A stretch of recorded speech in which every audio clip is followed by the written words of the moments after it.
Please, not tonight." He heard her whisper, stopped dead in his tracks, and changed everything. The snow was falling harder now. Maya pulled little Caleb tighter against her chest, feeling his small arms wrap around his worn teddy bear, the only toy he'd managed to grab before she'd rushed them both out of the apartment 3 hours ago. His blue knit hat was slightly crooked, and his wide brown eyes were scanning the empty street with the kind of quiet confusion that only a 2-year-old could wear.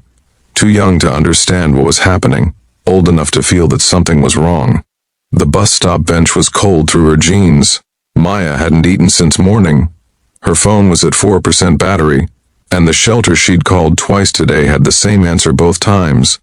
"We're full, ma'am. Try again tomorrow." Tomorrow felt very far away right now. She pressed her lips to the top of Caleb's hat and whispered, barely loud enough for anyone to hear, barely loud enough even for herself, "Please, not tonight."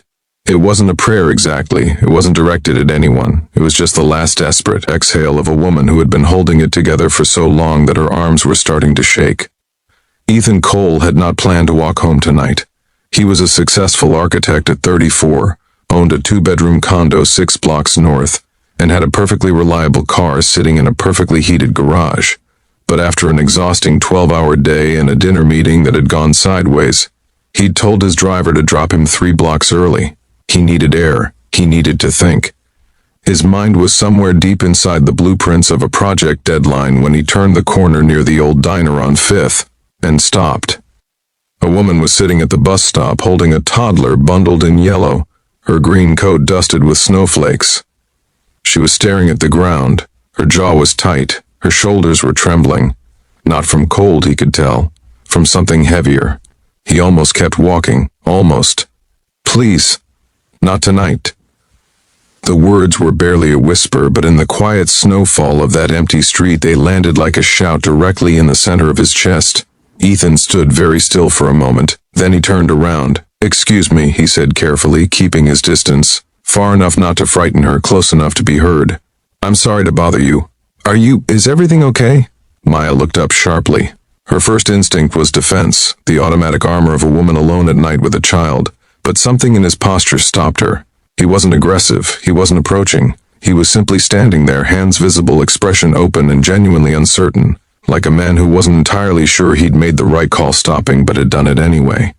"We're fine," she said automatically. He nodded slowly, clearly not convinced. "The last bus on this route ran 40 minutes ago," he said quietly. "I know because I designed the transit shelter 2 years ago and the schedule's printed on the inside panel." Maya blinked. Then, despite everything, she almost laughed. Of course it did. She stopped. The armor cracked just slightly. "We needed somewhere to wait, while I figured things out." "Have you figured things out?" The question was gentle, not intrusive, not pushy, just honest. She looked down at Caleb, who had pressed his small face into her neck and was now very close to sleep.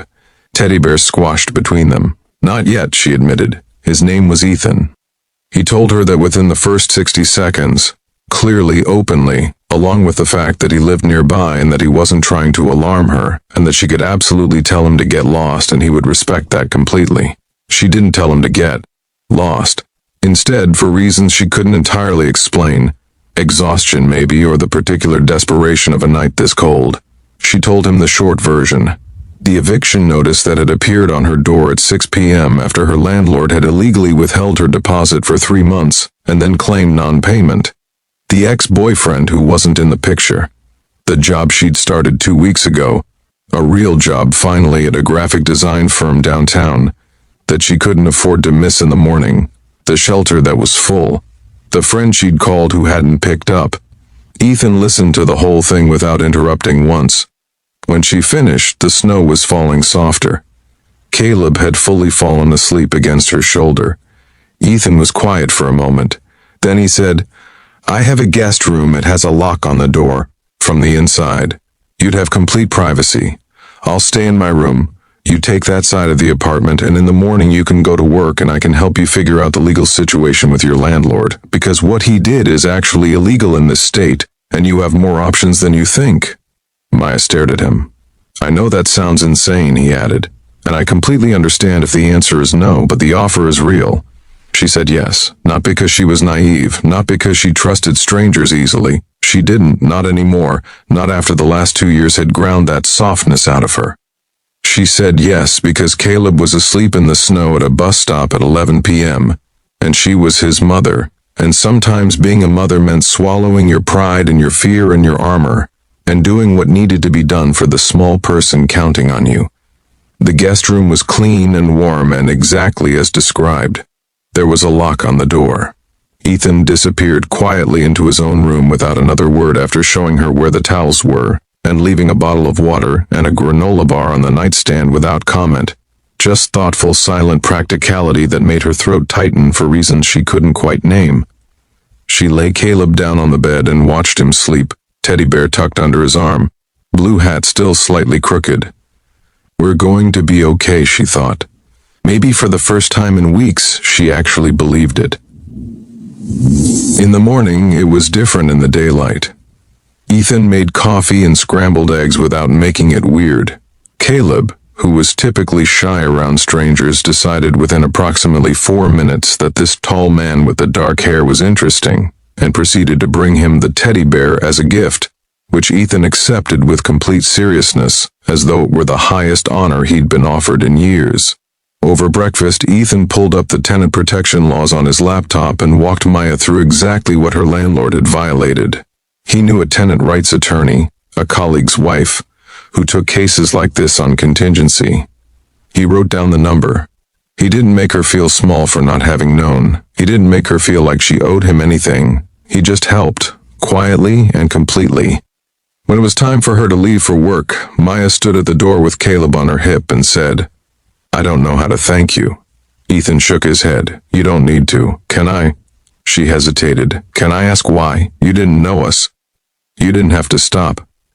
He thought about it for a moment, genuinely. Then he said, "My mom raised me alone. There was a winter when I was about his age." He nodded at Caleb. "A neighbor let us stay 3 nights. Changed everything." Maya nodded slowly. "Pay it forward," he said simply. She did pay it forward. The attorney took her case and won.